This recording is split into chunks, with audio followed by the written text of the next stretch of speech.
De 10 en France, rencontre donc avec Christian Deville et Guy L'Hospitalier. À les voir bien alignés dans l'atmosphère silencieuse et calfeutrée d'une cave des Côtes-du-Rhône, on les croirait immortels. Mais ces fûts en bois qui ont pour mission de transmettre leur tanin au vin, puis de l'oxygéner, sont périssables.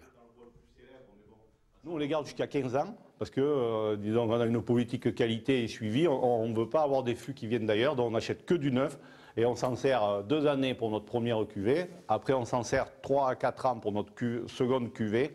Et on s'en sert jusqu'à 15 ans après pour notre cuvée la plus classique. C'est en bricolant chez lui de vieux tonneaux que Roland Ponce a eu l'idée d'en faire des meubles. Leur bois qu'on appelle le Mérin est en effet remarquable. Il provient des plus belles forêts de chênes de France. Il est sans nœud.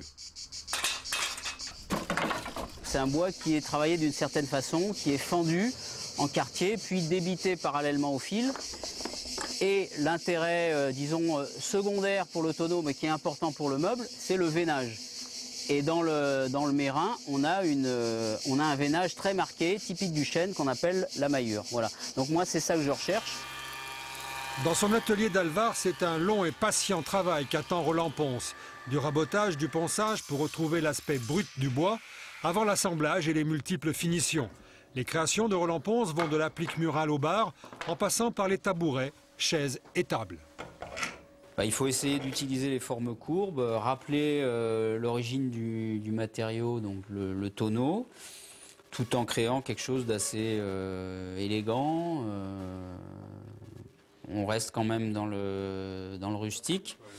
Tout naturellement, ce sont les professionnels du vin qui sont devenus les clients privilégiés de Roland Ponce.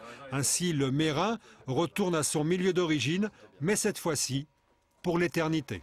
Et ça va faire du bon vin, alors, je pense.